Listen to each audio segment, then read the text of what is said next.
Oh, me, Jack. Like, You know what's funny?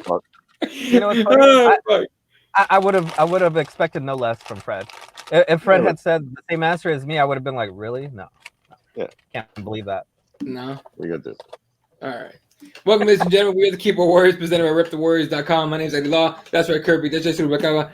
Plenty to talk about from this last weekend. Mainly Justin Gaethje winning with his win over Cowboy Cerrone. So it was an early stoppage. Really?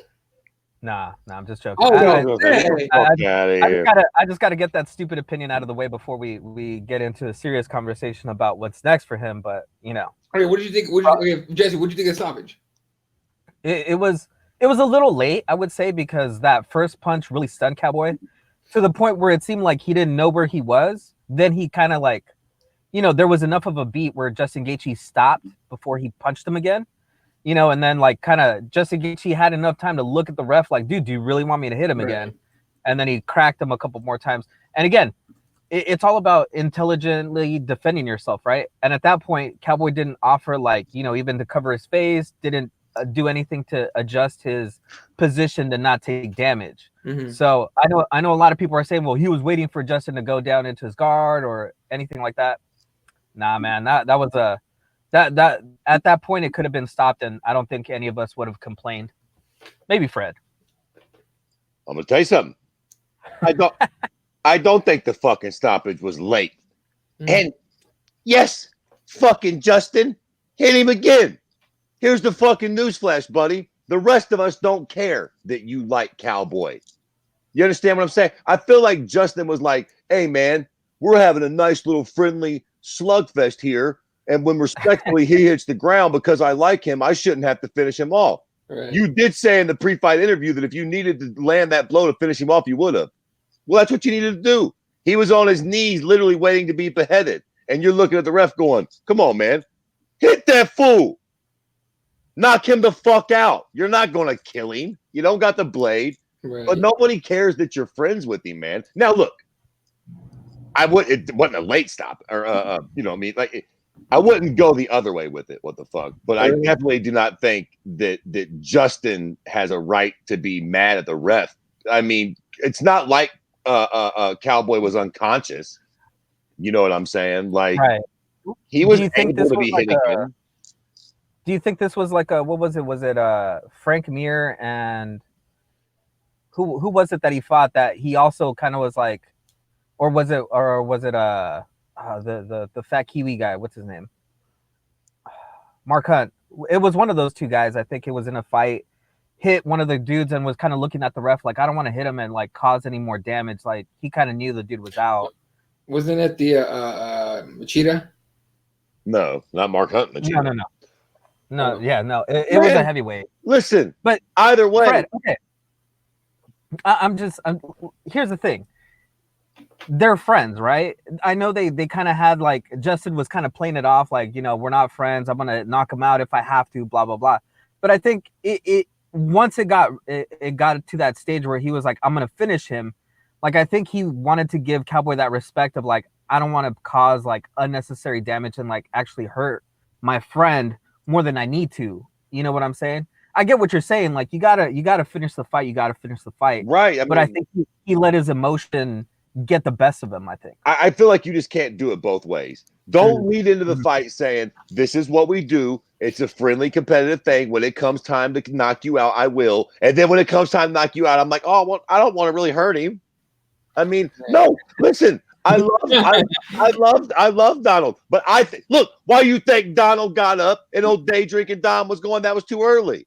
Let that man go out on his shield like he was. Listen, he was going to go out. Justin was about to sleep him. But I think if he would have got hit one more time, first off, I don't think Donald would have got up and been complaining. I think he would have been seeing fucking Daisy and Tweety Birds for a little while. When he did get up, he'd have been like, all right, Jack, little motherfucker put me to sleep or real close to it. Yes. Yeah. And I think that's what Cowboy would have wanted. That's why he got up and complained ultimately, I think. That's what they were there for. I somewhat understand that that's Justin's friend. But at the end of the day, that's not the ref's problem. Right. Like, if that's another fight, the ref is not supposed to take into account that you kind of like this guy. That doesn't matter. Finish him. We all know he's hurt pretty bad, but that's also fucking Cowboy. Cowboy, you can argue that we've seen Cowboy hurt worse than that in fights that went on. If Cowboy could have just fell on his back, he might have been able to get guard. He was about to lose, but he wasn't laying unconscious on the canvas. I mean, let's not get fucking crazy. Right. Yeah, I mean, you know what though? I think we're all saying the same thing, and I think the more respectable thing, according to Fred's plan here, and I think I agree with it, is you finish the fight, right? If you're Justin Gaethje and you want to show him that respect, you give him the respect of finishing that fight and, letting him get either knocked out or having the ref actually pull you off of him. Like, give him the respect of, this is a fight and we're just going to finish it how it goes. Because had the tables been turned, you're not going to tell me that Cowboy's, going to put less on a head kick, to try and knock out Justin, right? He's not going to just kick him in the, not try to kick him in the neck or try to do one of those brutal knockouts if he gets the opportunity. I think he liked Matt Brown quite all right. He didn't have no problem fucking snuffing him into the nether realms. So, I mean, and again, it's nothing personal. It's just, this is what they do, right? Like, they knock each other out. It would have been unfortunate to see Cowboy get knocked out, but goddamn it, that's Justin Gaethje. Getting knocked to your knees is not usually the end of the fight in most circumstances. He was hurt and it was close, but 9 times out of 10, if them or any other competitors, if that's a championship fight and a lot's on the line, we're probably thinking, let him get hit again. Tony says Fred wanted just an uppercut Cowboy's head clean off. Don't fucking act like the most of you didn't want that. That's what we were all waiting on. Look, y'all all suck my dick. When they ended that fight, we all collectively went, oh, god damn it. Yeah. Except for the real big Cowboy marks out there that were like, okay, cool, Cowboy didn't get killed. But we were all waiting for him to land that shot, man. So we got the decisive finish that we wanted. This is what we're here for. Yeah, we don't, and in this game, the more convincing the finish, the more convincing the win, the fucking more, the more heat you get, the fucking better options you get. This game's about options. You want options. Gaethje's got some options now.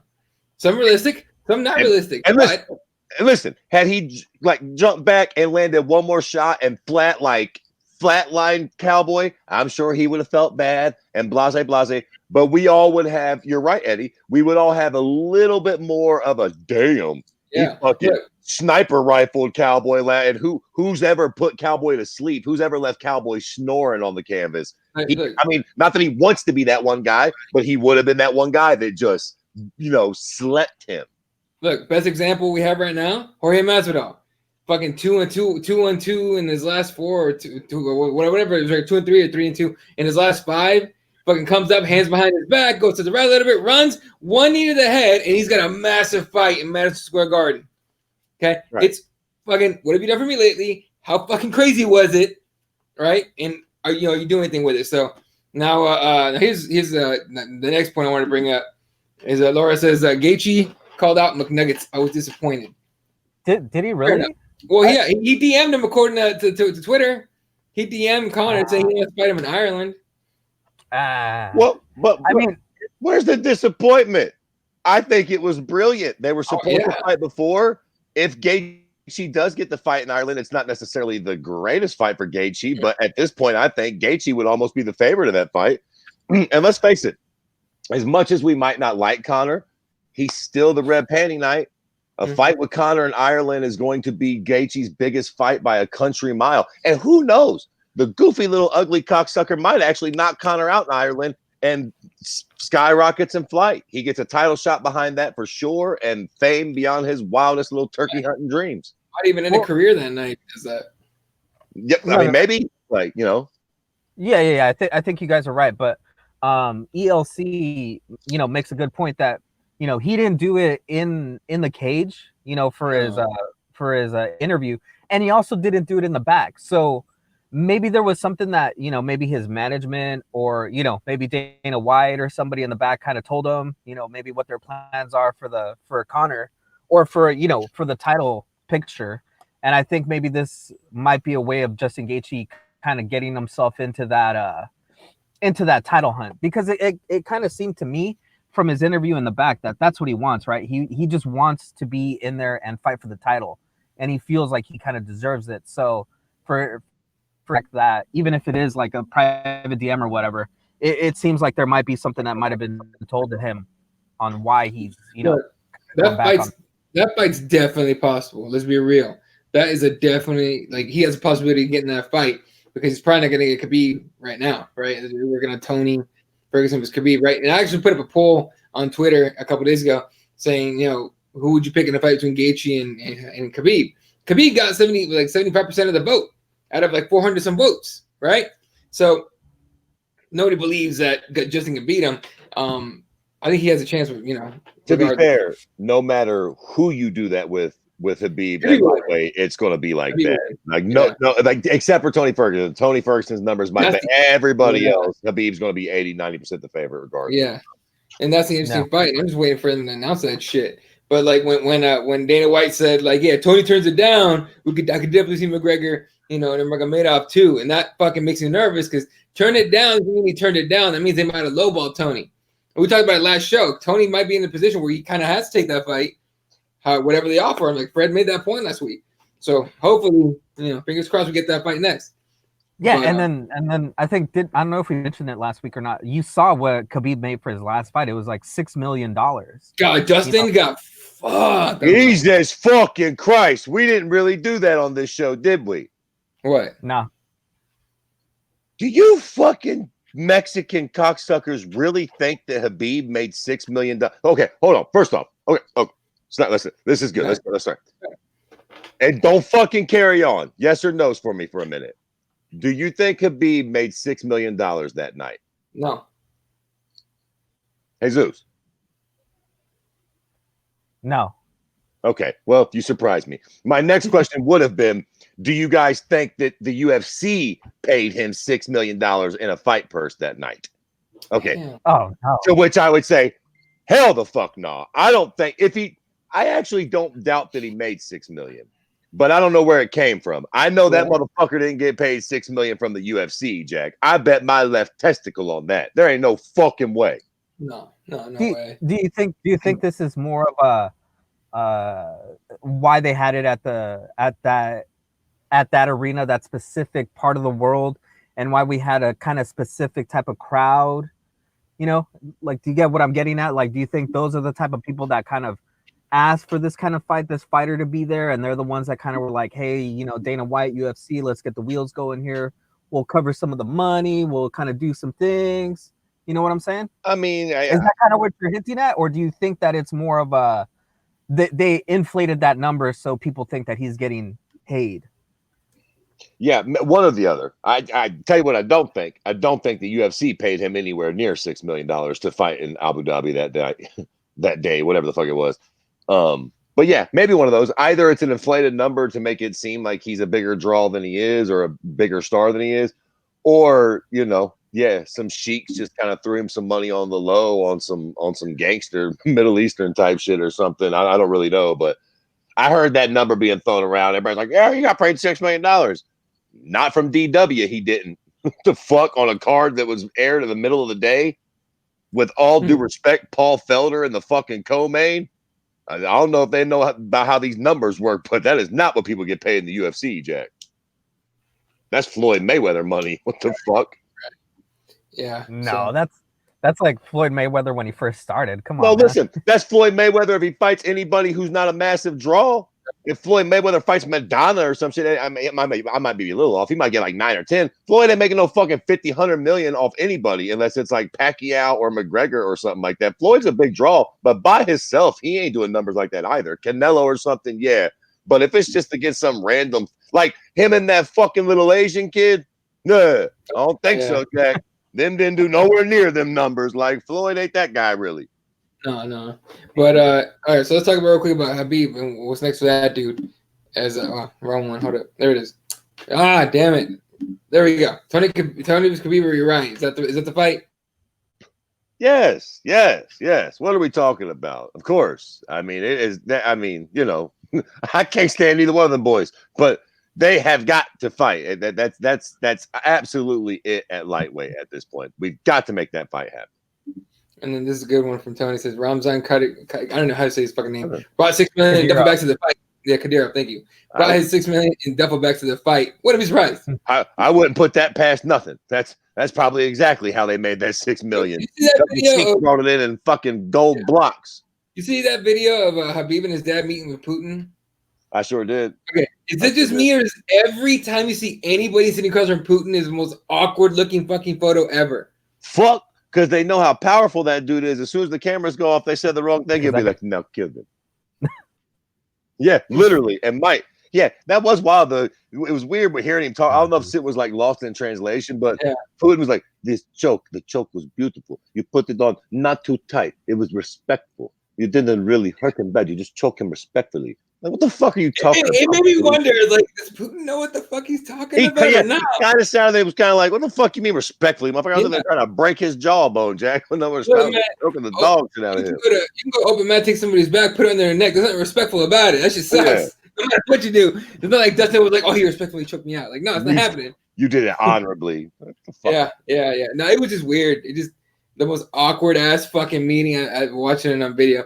I'll take a break, real quick break from Vancouver. Go ahead. What were you saying? No. I was just gonna say I do enjoy that though. To be fair, like I know, like him being associated with that Kadyrov. I get it. That dude. These are some bad people, but I'm not here to bullshit you, Jack. I don't give a fuck. Right. The fact that he's associated with the people kind of makes him a bad guy, but for all of me, it makes him an interesting character. He's not just your run-of-the-mill, average, everyday champion. He has a weird conglomerate behind him. I don't even know if he is the only Muslim champion, but if he's not, he's definitely the most prominent. He's the one that the Muslims follow the most and fuck with the most. Right. So he's interesting for that reason too, man. He's controversial and captivating because of it. Right. All right, real quick, let's talk about the because I know we were jumping back into Vancouver. The co-main, not the co-main. It wasn't the co-main. The co-main was I think Glover, right? Am I right on that? I think so. We were over in Krylov. Yeah, and no one really even remembers that fight.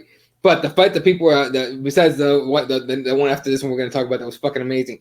But Todd Duffee against Jeff Hughes, and some people are calling it a phantom eye poke. Some people are saying he was actually eye poked. I don't fucking know. But for him to go back and be like, I'm seeing double. Fred, did you buy it? Okay. I swear, boys. Here we go. Yeah, I'm fucking going to get fired up. I swear. Oh, man. All right. This fucking eye poke thing. First off, I don't think nobody knows the rules, Jack. I think we all just be making shit up. I'd be hearing different. I've been watching fights for a long time, and I've heard some wild shit come up in there. As soon as dude said he was seeing double, it was kind of like, oh, fight's over. If he's seeing double, it's over. Correct me if I'm wrong. You're supposed to get 5 minutes after a foul, right? Am I wrong about that? You're supposed to get 5 minutes after you get poked in the eye, right? Right. Okay. So for all of me, when I get poked in the eye or kicked in the nuts, I'm thinking, put the clock on and fuck off. You, the doctor, don't nobody ask me nothing till I get my 5 minutes of a lot of time. Even if I can't see right now, I got 4 more minutes, a whole round to sit here and tinker with this bad boy and flick it and fucking, wipe a little sweat out of it. Like, nobody ever takes the fucking 5 minutes, ever. I don't think I've seen one person say, all right, cool. Give me all 5, whether I fucking need them or not. They're mine. I just got poked in the eye. Give me my 5 minutes and then ask me if I can continue. He was already not continuing before 5 minutes was even up, right? Like it was already established that he couldn't see. And because I asked him, he was like, you okay to continue? Okay to continue? And I think maybe he thought that if you said, yeah, I'm okay, that they were going to start right away, right? But he kept saying, I need time. He knew he had 5 minutes. That's what I'm not understanding. Like, why are you asking me this question? If I give me 3 minutes and then ask me again, a lot can happen in 3 fucking minutes, guys. Fuck off. Now, whether it was a phantom eye poke, that's all debatable. It's just these eye pokes drive me crazy. It's like, if I got 5 minutes, give me my 5, and then let's start talking about whether I can see. I got poked in the eye. Fuck off for a minute. I need a minute. I'll let you know here in a second whether I can see. Don't ask me a question right after a finger was yammed in my eye and then try to hold that against me. Like, oh, he said he can't see. Call in the doctor. Oh, he can't see. Call it off. Man, give me my time. Right. I thought they were going to do that. Jesse, what did you think of the whole thing, man? Because They keep replaying the video, and I'm like, okay, I can see what the eye poke is, but then I can't.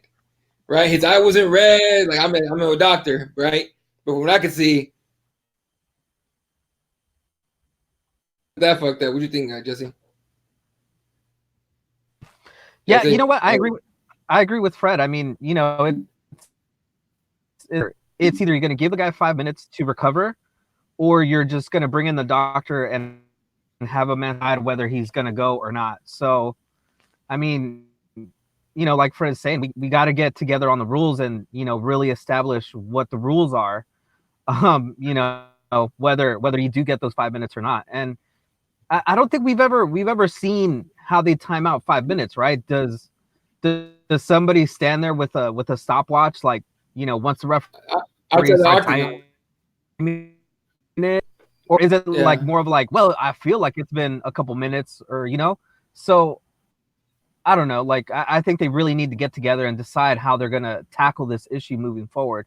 Other than that, I mean, Todd Duffee is a fighter, man. I don't think he was looking for a way out. I don't think a guy of his caliber, and especially leading up to fight week, about talking crap about the media, how unhappy he is, I don't think he would want to go out that way, knowing that the media would probably eat him alive, you know, if he was faking something. If it just wouldn't look good for him. So I don't think that's the case. You know, he probably, you know, got poked or maybe got a knuckle in the eye or something, and, you know, just couldn't continue. Yeah, no, I mean, I saw a lot of people saying like, oh, he just went out of the fight. It's like his first fight in 4 years, man. However long it was, like, yeah, 4 years. It's like, fuck. I don't know if he wanted out like that, but shit. I don't know. I'm trying to see what everyone thought. See White. ELC saying Whites of Duffee's eyes are pristine. Yeah, dude. Like, now that I went on my rant about that, it did seem like he probably could have continued.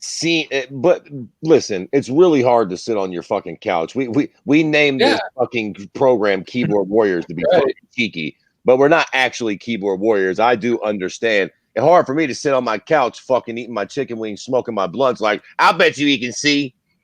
Stop being a pussy. I barely get a little bit of hot sauce right here, and I'm fucked up for 3 days because of it. So, like, but it seems like I've seen guys who took way worse eye pokes and kept fighting. Yeah, no, it fucking seems like that. Yeah, like, regardless, it was But listen, what? On this note, changing the story a little bit, I don't know if you guys seen this. I tell you who is a lying cocksucker, because this is where I seen your fucking tweet earlier, Eddie. Everybody getting butthurt about the fuck your favorite fighter. I tell you, if Czech Congo's your favorite fighter, pause this fucking program, because I'm about to slander the fuck out of him. I'll tell you something. I don't know whether Todd Duffee wanted out, but Czech Congo definitely wanted out. He got a finger right in his nostril a little bit. Like, I seen that shit clear as day. He poked himself in the eye, talking about, oh, Czech, you a lying motherfucker. You wanted out of that fight for sure. What the fuck? You flat, straight up lied. We got to ban. Tell you what, we should ban Czech. And what's that fucking broad that was scared to fight Cyborg? Jermaine Durandamy. Yeah, are they fucking both from Holland? I don't know. I think Czech's from France. Isn't it? Yeah. Fans. They're fucking kickboxers, though. Something similar about them. They both need to be put on a fucking island somewhere, deserted. Oh, here we go. I'm looking up Czech Congo shit as far as I goes. I'm trying to see what it says. And then Czech had the balls to go to social media and low key talk shit. No, he did. Like, he had to poke me in the eye 3 different times. He was scared. Are you out of your fucking mind, Czech? You realize they got high def cameras all over you. Yeah. Okay, so here's what he told BJPen.com. He goes, things happen. I got poked in the eye. You can see it clearly when he threw the uppercut. The uppercut didn't connect. If you see the full video, the uppercut, it kept going up on the side of my head, hit my eye. First of all, it should make my head bounce if it connected. Second, when he tried to hit me with the uppercut and missed, his thumb poked me in the eye. At first, I thought I could take it, but after he took the thumb out of my eye, he's basically saying the thumb was in his fucking eyeball. But he says, after he took the thumb out of my eye, he had his hand around there and then poked me up the nose. The rule is clear. If you poke the nose, the eye, you can get disqualified. Like, at the end of the day, when people are talking shit, if I have to win, it will be fairly. If I win on DQ, it is bad. And then I also never got the chance to explain myself, Bader talk, but I didn't. It seemed like I was put in the trash. For what? Because he poked me in the eye. He's hanging on to that fucking story. Yeah, listen, you got put in the trash because you lied, homeboy. Bader put you on fucking goddamn blast on social media. It's on video. You got poked in the nostril. Sorry. Yeah, it was a shit way to end that fight for real. Listen, to be fair, that Yeah. was for Bellator's heavyweight belt, right? Yep. Right. I mean, Jesus Christ. All due respect. Yeah, there you go. Congo is a 5-year-old girl. It's a fact, Dak. Yeah. You're talking about GDR Nunes. I think that GDR versus Nunes doesn't happen. You think she fakes an injury? Maybe bails on it? We'll see. It don't seem like she wants that smoke, though. I don't know. I think GDR just wants an easy fight. I mean, shit. She fucking was it the Holly Holm fight where she hit her in the back of the head like 4 times? And yeah, that's how she got the belt. Yeah, and then after the bell, like fucking 4 times, it's like, what the fuck? That chick knows how to bend the rules and then act like she did some shit afterwards. Honestly, I can't stand GD. She's the only female fighter I can't stand. Is her. Like anytime she fights, I'm like not watching that shit. Not that I'm not gonna watch it, but I'm definitely gonna be like, if you get knocked out, be a good day. That's about it with that. All right. And then the other fight I want to talk about. So we all know that Mr. Michael Pereira, is that how you say it? I think so. It's close enough. Whatever. That motherfucker that missed weight at welterweight, fighting this little motherfucker that probably should be a lightweight, Tristan Connolly, goes in there, dances his way to the fucking cage, does all this crazy fucking Tekken fucking shit, and then loses, which to me was one of the greatest like feats of karma ever. Tristan Connolly's a bad motherfucker. Comes in on 4 days notice, 5 days notice, whatever it was, and wins that fight. That shit had me on edge. That shit was fun as fuck. But I just want to throw that out there. That was a fucking fun ass fight for real. Yeah. And listen, you know what? I love it. All these people that are like, Michael Pereira can't fight, blah, blah, blah. Man, I love it. And I still can't wait to see his next fight. We just know what it is now. He's got one good round in him. And guess what? Whoever he fights next for that first round, I'll be front and fucking center. There's a blueprint to beat him now. You just got to avoid that shit. But let's not act like it still wasn't fun. It was still a very entertaining fight. And for the first fucking 2 minutes of that fight, he had old, what's the little white boy's name? Tristan Connolly. He had old Tristan Connolly running around there looking like a scared little brother. Now, I'll give it Tristan. He's a smart cookie. He knew that he just had to wait. But in the beginning, that big fucking motherfucker was fucking made him look like a goddamn little baby boy in there with him. Dude, the kicks to the body, knees to the body. Every time he landed one, I'm like, this little motherfucker's gonna break. He's gonna break, and he didn't. I was happy as fuck to see Tristan win. That first takedown attempt that Tristan got him, he shucked him off like he was a little fucking broad. Like, get the fuck off me. At that moment, I was like, woo, he about to beat the shit out this little white boy. But then he didn't, and it is what it is. But like hindsight's 2020. People coming down on that fucking Michael Pereira, whatever the fuck that kid is. Hey man, it is what it is. He's still a very entertaining guy. I mean, what'd you think he was going to be the champion or some shit anyways? You know what I'm saying? Like, it is what it is. Yeah. Musement says, Tristan Connolly made me a fan for sure. He looked like a little brother who beat up his older brother for the first time. He really did, though. Yeah. Like, more, whatever, I should be here forever. I was like, all right, cool. Tony says, Pereira fighting Connolly was awesome. It's probably the closest thing to a Pride-style freak show fight we'll get in the UFC. Probably. Yeah, there was a bit of that. Definitely with his style. But look, who doesn't love the old Pride fucking freak show fights, man? I mean, I enjoy that shit for what they are, you know? Yeah. Jesse, anything on this one? What'd you think? Nah, like I agree with you guys. I think it was and I think what makes it worse for Fajeda is that he's basically gonna be a meme now, right? Like, I mean, it's on like ESPN. Like, if you go to Yahoo News, it's there. Like, fighter that shows off, ends up losing. Like, for his brand, dude, it's terrible for the guy. But it is what it is. I'll be going up there dancing and shit. I mean, listen, you know how many guys fought on that fucking card that didn't get no goddamn stories wrote about them, period? Right. So it's what it is. Hey, at least he still got some smoke out there. He can still say something. But he'll get another fight, and if he loses that one, he's fucked. Right. Next really quick before you move on to anything. I don't know if you had this on your list of things to talk about, but do you guys have an opinion on our boy David Branch popping hot? Yeah. So, I mean, that makes his career over now. Like, he's gonna be like all the years old by the time he comes back in 21. Yeah. At least in the UFC, he ain't coming back to the UFC. right? I mean, no. I don't know. Maybe it's just because I'm not the biggest David Branch fan in the world, but like, he was a journeyman fighter, a middle tier, middle of the road fighter. He wasn't shaking up the division like that anyways. He got called cheating. See ya. I was sadder to see TJ go with all his snake shit. At least he was fun. Can you imagine the fun we could have with TJ and gross little Henry right now? Or Favorite, yeah. I mean, you know what I mean? Like, awesome. all due respect to David Branch deuce pieces, bro.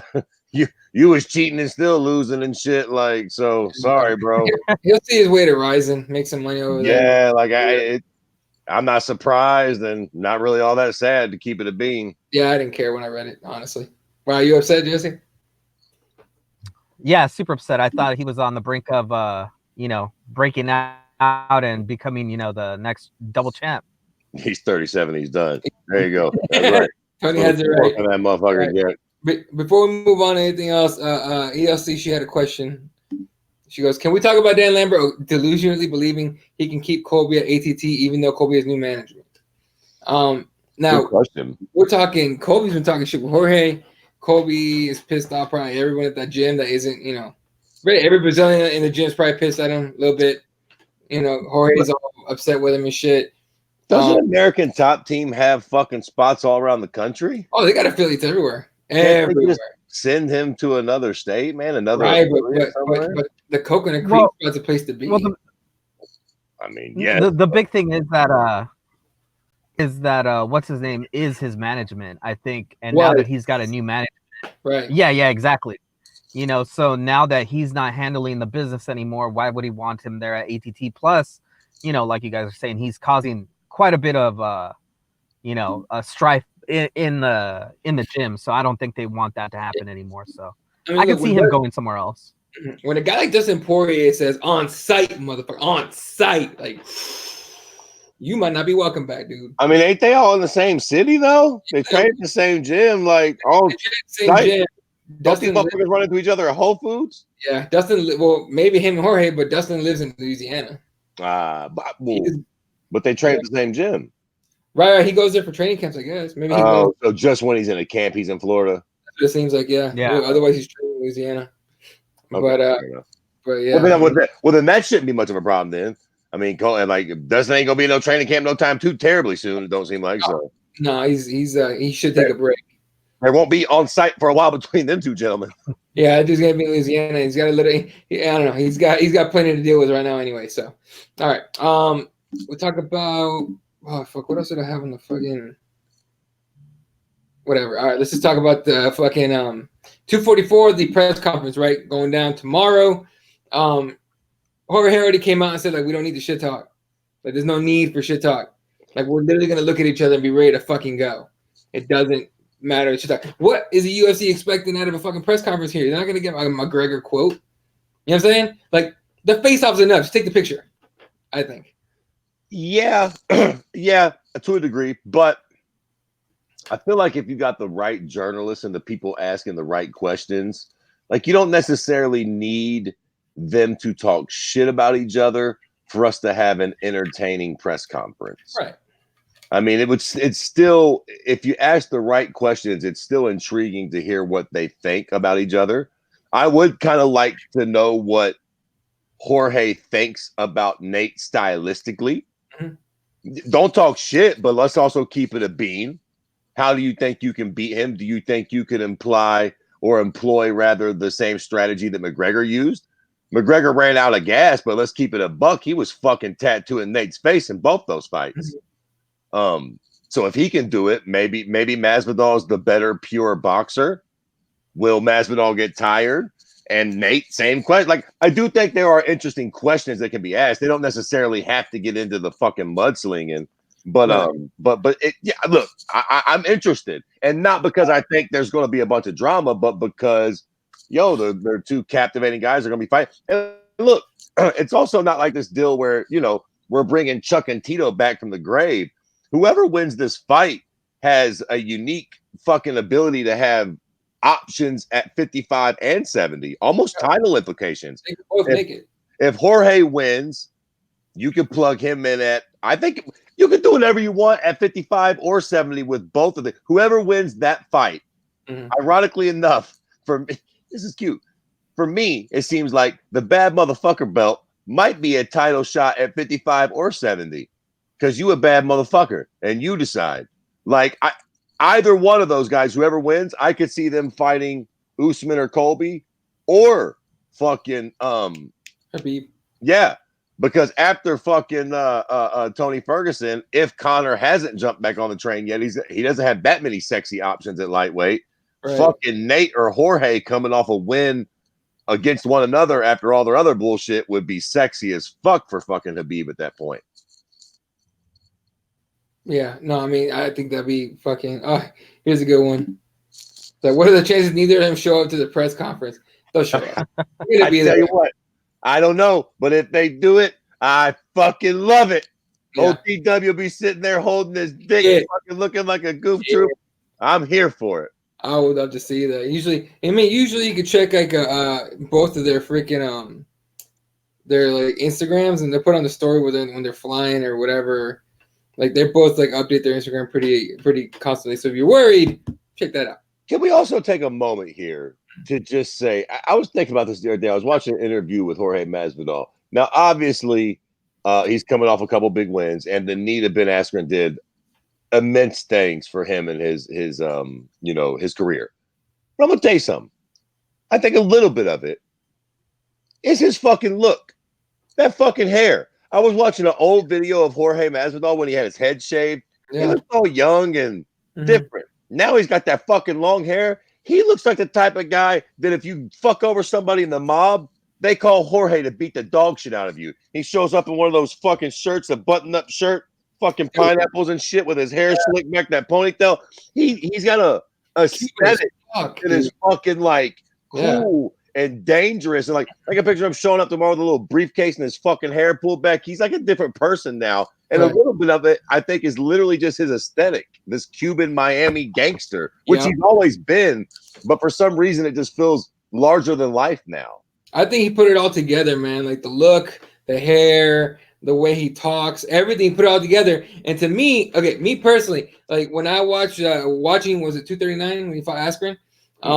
When he walked out with I think it's the Scarface theme music, like that shit was some cold shit. Because you listen to that music and us have seen the movie, remember all the shit that happened in that movie, right? You associate that with Jorge Masvidal, and you're like, holy shit. Like, he's got almost like his character down almost. You know what I mean? I know it's real, but he's like got it down finally. Right. Rolling with it. That's what I mean. His aesthetic is really working right now. Like when I see him now, it's like he's fucking cool looking. He's mean looking. He looks like a real fucking gangster. He's always been that, but now he even looks the part. Right. I mean, to me, the best part, and Jesse chime in on this one. To me, the best part is that the UFC is kind of like finally embracing that with him and with Nate. Right. Fuck, they're doing the bad motherfucker thing. Like, if you go on UFC's Instagram, and on ESPN's Instagram, ESPN was posting, the BMF belt. Who's the baddest motherfucker with the asterisks, little stars for letters and shit. Jesse, I think they finally embraced this whole thing? Have they finally embraced the real Nate Diaz and Jorge Masvidal? This whole, let's get some bad motherfuckers in the cage type of deal. Yeah, but I think it seems like they got dragged to this point, right? Okay. Yeah, like it just always seemed like they never wanted to acknowledge Nate Diaz and his attitude and how he is, like that gangster attitude. But I think you guys are right. I think ever since Masvidal kind of like started really putting his image together, like because that's what it is, right? It's an image, like that cool image, coupled with the fact that he is just a real gangster, like, and especially because of his 3-piece in the soda incident with Edwards, like ever since that really escalated the clout around him, like around Masvidal. So I think I kind of think that they like I was saying, like they're forced to kind of acknowledge the fact that these two guys can actually be needle movers, and that they kind of need both of them right now to kind of fill that void of these headlining fights. So yeah, I think that they're finally doing this, but it just feels like it's a little too late. It's like the uncle that finally, you know, figures out like, oh, this type of music is cool, and he starts playing it. Like, yeah, it's been played out. Fans of it, we already went through it. Like, you know, yeah, I guess we can go along with it now again with, you know, with the old fogies trying to be hip and cool. Right. All right. Tony's saying like, yeah, they finally are marketing them correctly. So far, so good. It's a change of pace, right? Change of pace on them. So it's pretty nice to see. All right. Let's talk about this weekend's card. Actually, let's talk about this weekend's card in Mexico City on ESPN Plus. Prelims start at 2 p.m. Pacific. That's 5 o'clock Eastern time, and then of course 5 o'clock Pacific time for the main card, making it 8 p.m. Eastern time. The prelim. What's up?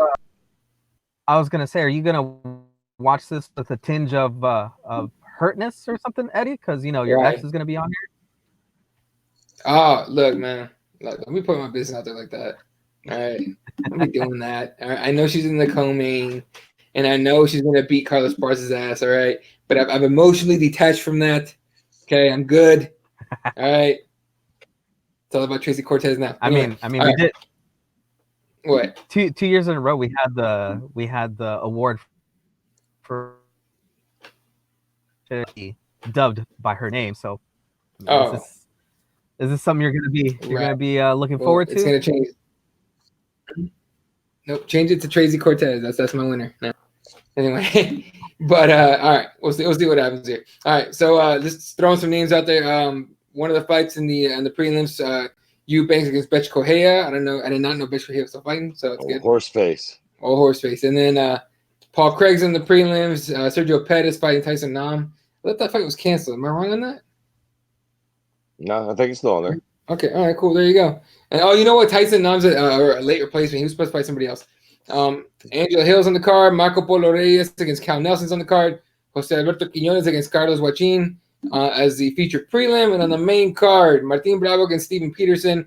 Irene Aldana against Vanessa Mello. Vanessa Mello is actually a newcomer to the UFC. She is actually a late replacement for, I'm not going to forget who, but, late replacement. Brandon Moreno against Askar Askarov. Co-main is Carlos Barca against Alexa Grasso. And the main event, Yair Rodriguez against Jeremy Stevens. That main event is should be pretty solid. You know what I mean?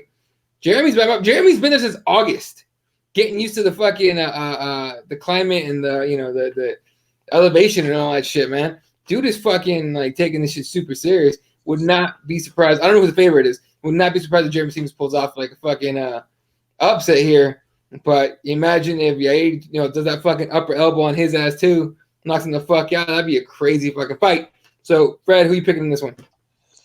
Oh, fuck, man. This is a great fight. It's very easily predictable, though, too. I feel like, obviously, Jeremy Stevens only needs one. That's what makes him so dangerous in this fight. He only has to land that one shot. That is one thing about that cute little prick that he's right about. He's got fucking knockout power in both fucking feet and both fucking hands. And that's something that Yair will have to be cognizant of for 25 minutes. And Yair's not really the type of guy who really lays people out with one strike. I know he throws a lot of fancy shit, but that shit don't always land. I mean, he's landed a couple of those bad boys, but if he does beat Jeremy Stevens, and even if he finishes him, I think it'll be an accumulation of blows. I don't think he just lands a big fucking 720 spinning roundhouse kick and sleeps Jeremy Stevens. I think he can beat him with strikes, but it'll be over the course of a couple rounds, and they'll have to land a bunch of different hard shit on Jeremy to get him out of there. All that being said, I do think that's what happens because, I believe in magic. I don't want to just fucking, believe that fucking Yair does all this fancy shit and then Jeremy catches him at the end of the first or second round, which is very possible. But I'm going to live in the world in which Yair lands a bunch of cool spinning shit and eventually takes him out in the second or third round with, you guessed it, some cool spinning shit. There you go. Jesse, who are you picking? Oh man, I really want to go against Fred here, but I gotta agree with him. I think stop it. You guys are not picking the fucking gringo. I don't even know why we're doing this. We already know it's home field advantage. It's a Mexican in Mexico. You motherfuckers are picking Yair. Stop it.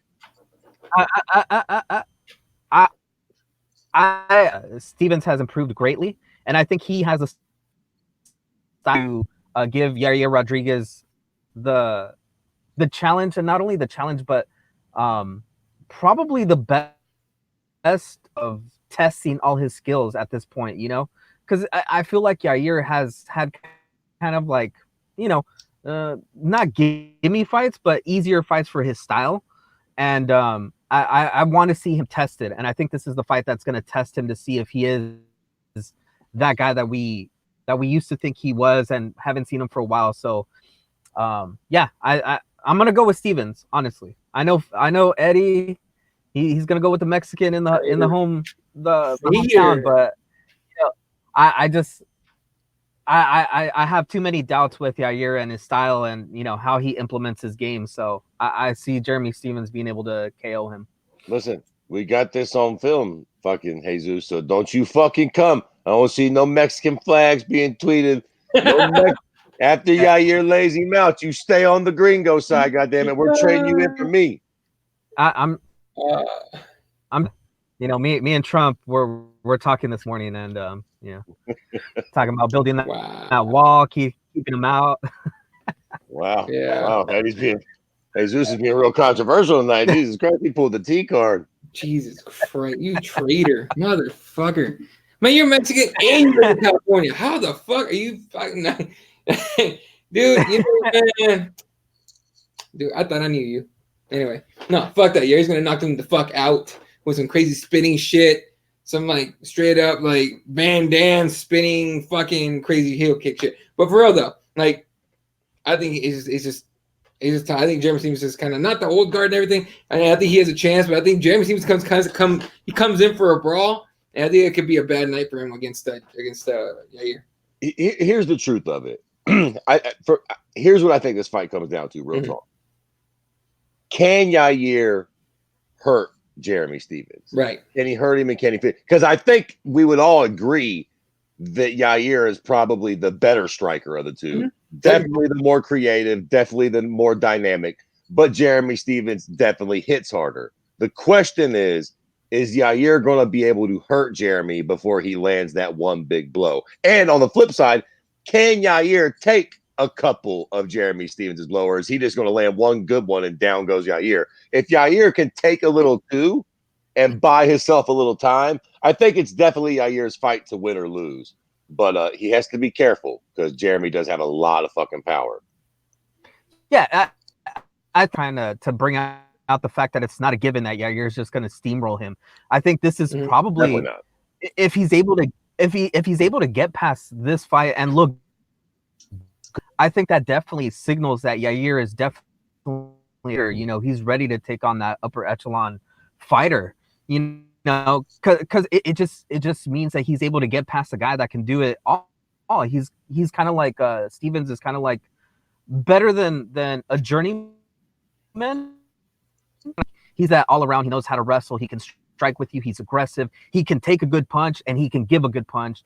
So like it's all those things rolled into one. It's a big test for Yair. Yeah, it definitely answers some questions. Like if Yair can pass this test, then we definitely know that he can strike with somebody who can, you know, finish him at any moment and who has solid wrestling and blase. Like, yeah, definitely answer some questions about Yair for sure. I think that's the whole intriguing. Quite frankly, I think this whole card, it's in Mexico. This whole point of this whole card is to see exactly how good Yair Rodriguez is. I think that's the whole reason we're in Mexico Saturday night, is to find out exactly how good this kid is. And Jeremy Stevens is the litmus test. And here's the thing, though. UFC has been trying to break into Mexico for quite a bit of time here. You know, seeing as how they tried to get Kane down there, they couldn't get it done. And when he finally went down there, he got beat by Verdum. And Verdum was the one, you know, Brazilian guy that was speaking Spanish, had the crowd on his side and everything.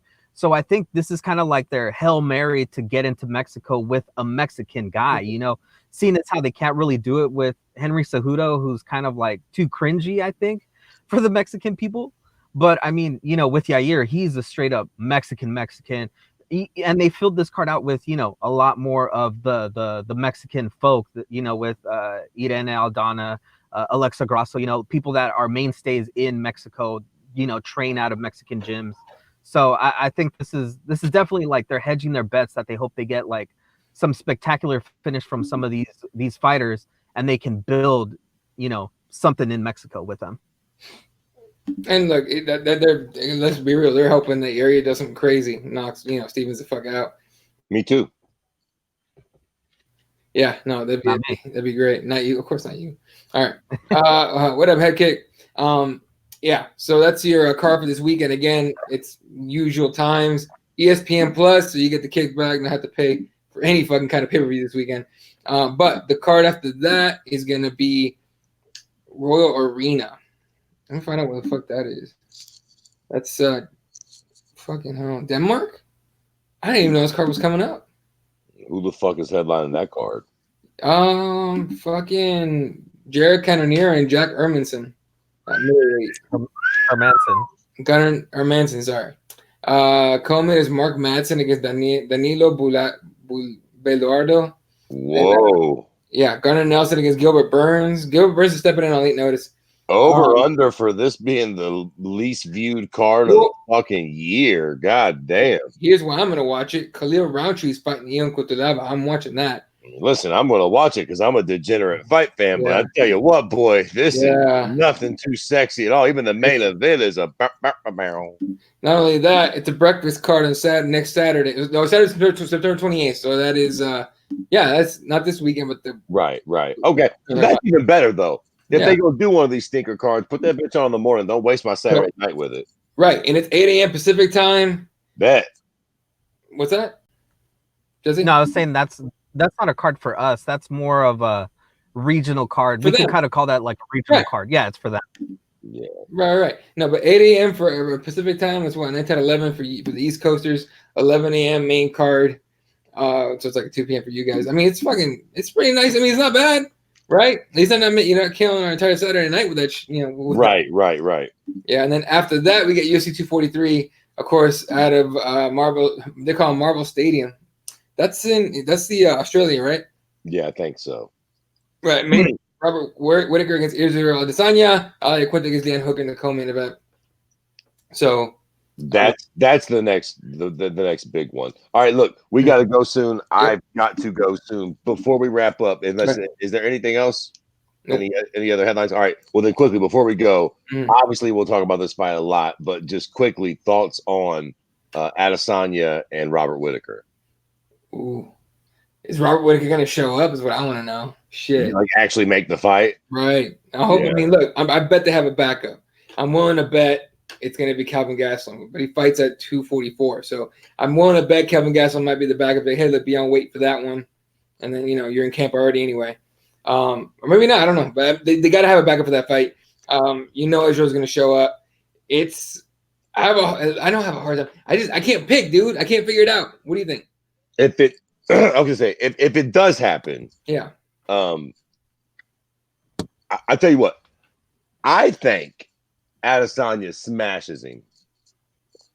Really? I think it's I just do. Wow. I'm sorry, but and I know the MMA math it never works, but for some reason I just can't get the Wonder Boy performance out of my head. Wonder Boy steamrolling through, and not steamrolling, but him finishing Whittaker at 70. I just feel like Adesanya is a bigger, better version of Wonder Boy that can take more of a beating. A bigger, faster, stronger, tougher Wonder Boy. Does it not seem like that's just going to give Robert Whittaker nightmare problems? I know he's tough, but I just feel like Adesanya is going to light him on fire on the feet. And I think he'll be tough and he'll be in there for a minute because he's so tough. Mm-hmm. But eventually Adesanya finishes him, I think, in devastating fashion. Second, third round. I just don't think he's a good enough striker to compete with him. And I don't think he's a good enough wrestler to make Adesanya wrestle for 25 minutes. I think eventually he's going to have to strike and he's just going to get lit up easily. Yeah, I'm leaning Whittaker in that fight, man. Not by much. I'm not saying he's going to destroy Adesanya. Adesanya's a bad motherfucker. But I'm leaning Whittaker if he shows up. Fucking taking on Yoel Romero twice. I mean, maybe took something out of him, but he showed a lot in those fights. Jesse, what do you think? I got to go with Adesanya. I just don't see how.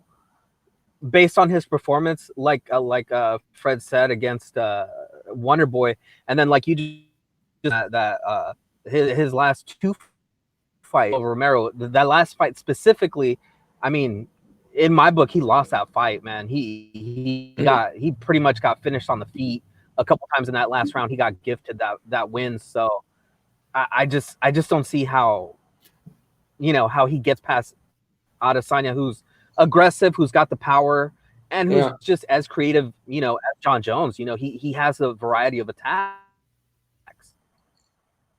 Who's the best striker that Whitaker has fought at 85? I'm drawing a blank here. Certainly it's not Yoel, but like who's the best striker that he has fought at 85 since he's been there? Dude, I'm pulling up his record right now, but I know he's got some solid ass wins. I know he's underrated as a champion. I know I'm doing. All right, here come the 85ers. Brett Tavares, Uriah Hall, Rafael Natal, Derek Brunson, Jacare, and then Yoel twice. Yeah. See, Uriah Hall's the closest thing you have in comparison, and Uriah Hall has very off days. I just think that the striking between Jacare and Adesanya is going to be no bueno for old Robert.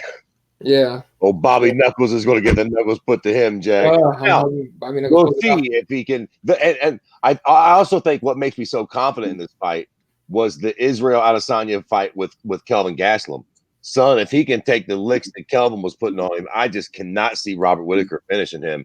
Maybe if he fights the perfect fight and gets Adesanya really tired and just starts beating the dog shit out of him in the 4th or 5th round, but them first 2 or 3 rounds, Adesanya is going to be hard to handle for Robert Whitaker, Jack. Here's a good point Tony brought up. Izzy looked very hittable. Where's Kelvin? Yeah, but I mean, also Kelvin is a really, really good Muay Thai striker. Being with Cordero, and I don't see Robert Whitaker being at that level of a striker. I mean, he's good. He's a good boxer, but I don't think he's a striker like Kelvin has become. Mm-hmm. Well, Kelvin also is a very good. I don't know if I call him a good boxer, but listen, he punches people in the face really hard, really well. Yeah. His hands are accurate. Who hasn't Kelvin Gastelum dropped that he's fought in the last 6 years? I mean, that dude always finds people's fucking chins. I'll give him that. Yeah, I think Woodley, right? I think Woodley's the only one he didn't put down, right? Or didn't hurt. Did Kelvin Gastelum fight Tyron Woodley? Yeah, but that was when did he fight Woodley? I don't know. Holy shit! Kelvin missed weight, right? Kelvin missed weight, and then Woodley wouldn't take the. Gotcha. He didn't take his 20%, and then he beat him anyway. Yeah, but that was at 70, right? Right, that was at 70. Okay, yeah. At 85, he's dropped everybody's fault, I think, or at least tagged them hard as fucking their kisser. Shit, when he dropped the Green Beret, Kennedy, Tim Kennedy. When he dropped Tim Kennedy, I was like, oh, Kelvin get hit like a motherfucker. Yeah, was that his first fight in 85? One of them. Yeah, I think so. All I was pointing to is the fact that, I mean, the only person he hasn't put down was a guy that was a dominant champion at that weight division, or eventually became a champion. So I think Fred's right. The caliber of the striking is pretty good. I'm kind of understanding it, but I'm just saying that I don't think Robert Whitaker's at that level. Well, here's the thing, too. Also, even let's say Robert Whitaker is at that level, and let's say Izzy is a little more hittable than I'm giving him credit for, I don't think that Robert Whitaker hits with the same power that Kelvin does. So if Izzy can take Kelvin's, Robert's going to have to land a few more. You know what I mean? Like Kelvin be starching fools. And the fact that Izzy did take a couple really hard ones from Kelvin and didn't actually get finished is fucking says a lot, man. Like Kelvin can fucking blast. Yeah, no, for sure. And then Darren Till might have bit off a little bit more than he could chew at 244, but we'll talk about that for the next one. All right. Anything else we want to bring up before we head out of here? Just my utter disappointment of Goito Perez going to Bellator, but yeah, good for him. He gets more fights, and it seems more people. Really, to be real, like more people here. Bellator serves their purpose for certain guys. Certain guys, definitely, it's a better route for sure. Right. Sorry, we got nothing else. Museum put this on here. He said, that simple orange bitch. Ask Latino Rio Rancho. Do you love America or Hispanics? I shit you not. I didn't see that. What did he answer? What was the answer to that one? I want to know what the answer was to that fucking question. Jesus Christ. That is no bueno. Well, I mean, it's like, look, regardless of what his politics is, that's just like a lack of like intelligence. I don't know what you call that. Like, that's just like, really, dude. The fuck. Trump out here trolling y'all. Seriously, like every time I hear anything that dude says, I'm like, no, this I don't even. Hey, you ain't trolling me, Jack. Hmm. What's the meme of the one black dude where he pointed like this? Yeah, Can't get trolled if you don't pay attention, Yeah. motherfucker. I ain't even listening to that shit no more. You ain't trolling me, no. He drawing motherfucking hurricanes on maps. He just making shit up, saying it's going out. Man, fuck that. Yeah. I ain't even listening to that foolishness. Oh, I did watch that. Then we should briefly talk about that. That shit got his ass cut up real good. Let me tell you something quickly on that fucking fight. That right there is why you don't do shit like that. Right. Jerry fucked around and almost lost that belt on a cut, fighting some goddamn Swede that ain't nobody ever fucking heard of. Ollie fucking Wallen. Who the fuck ever heard of Ollie Wallen? Here he is about to win the belt on a cut. Don't do that shit. And I'll tell you what now. I'm nervous as fuck that Deontay Wilder has to fight that fucking Cuban that's 137. That's a real fucking fight, though. Man, Deontay should win that fight, but goddamn, now he's got to win that fight before we finally get the fucking rematch. It's stupid, and it's exactly why John Jones better be at heavyweight the next time we see him fight. Look, man. Wasn't he supposed to announce something? Who? John Jones? John Jones? I thought he was going to announce something soon about an upcoming fight. He's not going to get his announcement. Just to piss Fred off, it's going to be at his weight class, defending his belt against some blown up 85er. Yeah, probably. Makes sense. Yeah. Anyway, fucking. Well, I think what Fury almost did is what Joshua ended up doing, taking a fight against that nobody really knew, and then Joshua lost, obviously. And now they got the rematch and whatever, but like Fury almost fucked up that rematch against against Wilder. With that fucking cut, I thought when it was a pretty shitty cut, and I was like, "Ooh, they're gonna stop this shit. He's gonna lose the belt," and then they didn't. So. Stop playing, man. When you're a champion and you're at the top of the game, just give us a fight. Yeah, fight. The only people you should be fighting should be people who are at the top of the game. Stop playing if you're gonna fuck around and lose. Exactly. Can you imagine if he loses? We have no big marquee fights in heavyweight boxing. They're all gone. They're all gone. It ruins it. Yeah. What are we gonna get? If Reese somehow beats fucking Joshua, we get Reese Wilder, or if Joshua gets his belt back, they're gonna do the fucking trilogy. Right. You're not gonna get a Wilder Joshua fight, and it's just like, and it'll never be the same because they lost. Even if you do it, it's just not the same. Right now, it's a little bit of stake already off of Joshua because he did get knocked out. He got to go get that one back in Saudi Arabia, and then we still gonna low key hold it against him. Hey. They should have done that fight before that. And I've seen many people talk about that fight at all, but he can't win by decision. He's got to knock Andy Reese the fuck out. If he wins the belt by decision, none of us are gonna care. Exactly. None of us are gonna care. So he's got to knock Reese the fuck out, and I don't think that happens. So we'll see. All right, folks. And if nothing else, it's gonna do it for us. Appreciate you guys tuning in. Of course, the website keyboardwarriorsmma.com. You can go to it takes you right to the fucking YouTube page.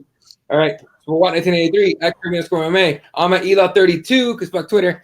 And that's probably where I'm going to be at. Because let's be real, this fuckers ain't helping me out. So fuck them. I'm going to build this fucker up again. All right. It's just going to take another couple of years. Fuck it. All right. RepTheWarriors.com, SpicyPros.com. You guys are the shit. We love you guys. Shout out to everyone that tuned in. Tony, Amusement was here. ELC, appreciate you tuning in. Tammy hanging out here at the end here. Headkick was here. Laura was here. I think I saw Jeremiah somewhere. Raider, Laura. Oh, man. I'm trying to get all the names here. Everyone that tuned in, appreciate you. Oh, yeah, Jeremiah was here for like a minute. All right, appreciate you guys. You guys are the shit. All right, good night, and good night, Wilshire. And we do this.